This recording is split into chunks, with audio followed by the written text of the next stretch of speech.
You always think you're drafting the next All-Pro. It's just you're just so convinced that that's the guy. So I don't know. I'm always optimistic that the guys we draft that we'll be able to develop. And Joe's put in so much work, and the coaches put in so much work that we're able to develop them all. Sometimes it works, sometimes it doesn't. But we knew he's going to be special, and he just keeps elevating the bar. I know catch he made in the end zone and red zone there. I mean, when you're just watching it and observing it as a coach, does it take you back almost just being a fan of the game when you see something like that?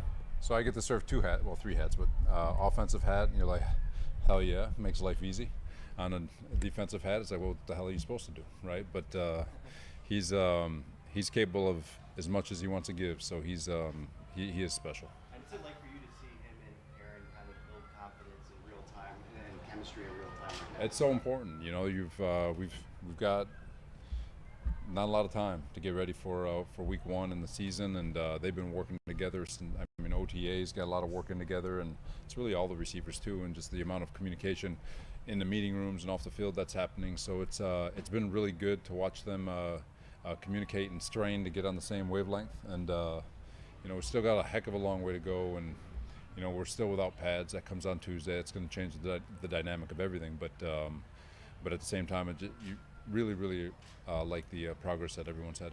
How encouraged have you been by the red zone offense? I know that was an issue at times, especially at the end of last season. Yeah, it's red zone offense is always so hard because you either got to run it in, or you've got to put that ball in a place where only one person in the world can catch it. And because the windows are really tight, it's got to get in there quick. You got to be decisive. You got to have precision.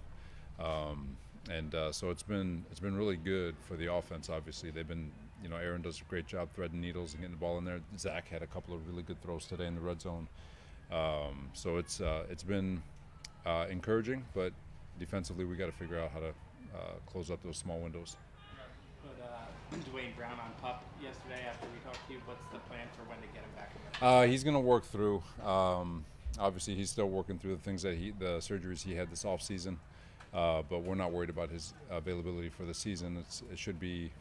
I don't want to put an exact time frame on it, but it's going to be sooner rather than later. Do you see a difference in Jermaine? Like, I know year two, another year in the system, stuff like that, but do you see anything that you believe is going to take him to the next level? His body. I don't know if you guys noticed, he looks massive in a good way. He looks explosive. He's very powerful. And if you hold a bag, and he's just so heavy-handed.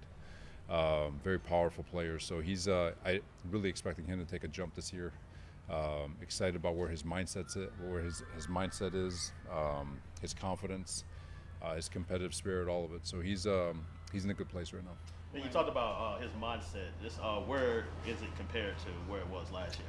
Well, just as a rookie, you're just going off what you know. It's like a whirlwind, and then year two, kind of get lost in terms of trying to balance the money that you've got, the newfound fame, all the people trying to pull you in a different direction. So you've got this I got it mentality, and that's usually what does second-year players in. But he's got this I want more. I'm not satisfied with my rookie year, and I want more. And you can tell that he's put in a lot of work this offseason, and his mindset right now is that of a seasoned vet. Robert, do you feel the same pressure to win now with Aaron as you did last year and the year before? So I've addressed it before, and what I've noticed in New York is that they really don't care. You're either winning or you're not, right? Doesn't matter who you've got. The expectation to win is constant in this league. You've always got that monkey on your back, like you got to get it. You got to get the result. But and I've said it before, as important as the result is, if that's your only focus, you're going to skip on the process that it takes to get that result that you want. So the pressure lies in how you handle the day. How are you getting better? So that's the pressure that we're all, league-wide, probably speak for all 31 other coaches and all the players in the league, that the pressure you put on yourself day to day is how you wake up in the morning and how you attack the day and what your focus is on that day, so that way you can be better than, you can go to bed better than when you woke up. And if you do that, you trust that the results will be in your favor, or at least you give yourself a chance to get the result that you want. So, long answer, but yeah, there's always that expectation and pressure to win, but that can't be your focus. Robert, there was a little bit of a nondescript play yesterday. Short pass to Jeremy Ruckert, he caught it, turned upfield and ran a little bit. Is that just an example though of something he probably wasn't physically able to do last year because of his foot? Yeah, Ruckert's had a really good offseason. He was really strong in OTAs. That I don't know if any of you have ever had plantar fasciitis. It's probably one of the more annoying injuries in the world because you can go, and sometimes the doc will say it's better if you just tear it, and so it just lingers and it's just an annoyance. And but to his credit, he fought all the way through, and now he's out here and he looks really, really good. So. Robert, how unfortunate was it losing Chuck Clark and then bringing Adrian in here, and what kind of role do you see him in that safety spot? It's unfortunate, obviously, because Chuck is such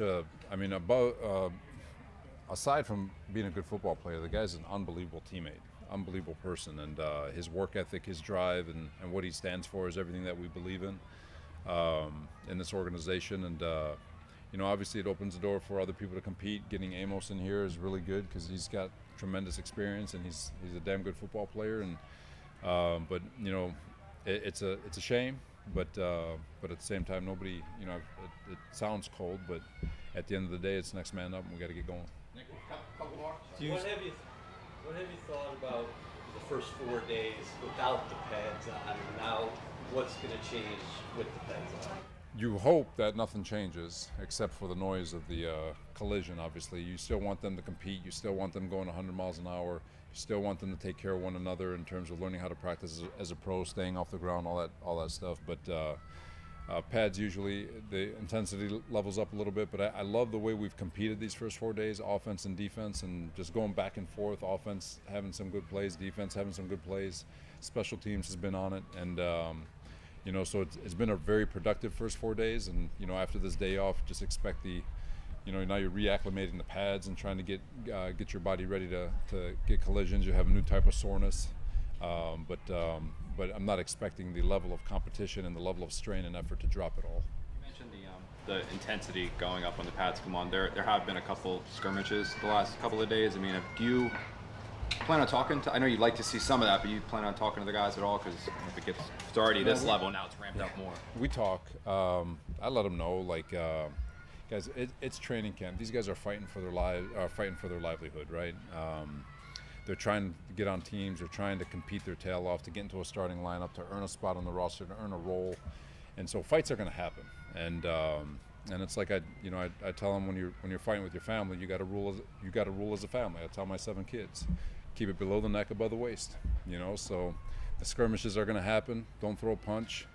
You're going to get in your shoving match, get on, move on, get over with it. We got a lot of stuff to do, but they're going to happen. And to pretend like they're not going to happen, you're just fooling yourself. But that's a product of people competing their tails off, trying to earn something more than it is just uncontrolled anger. Robert, we saw Jordan have a pass breakup today. I know this is year 2 for him too in the system. He's a veteran though. Have you seen anything from him that gives you hope that this year is going to be a little better too? Yeah, I thought Jordan had a really nice year last year. It could have been, he had, I think, 4 ops at interceptions last year, and if he makes those plays, I mean, you're talking Pro Bowl, possible All-Pro with the type of season I feel like he had. I mean, the guy was outstanding, but he brings so much leadership to this group. He's got more confidence, alignment-wise. He's a lot smoother in communication. He's just a really, really, really good football player, and I just love having him here. Good, thanks. All right, guys. Thank you.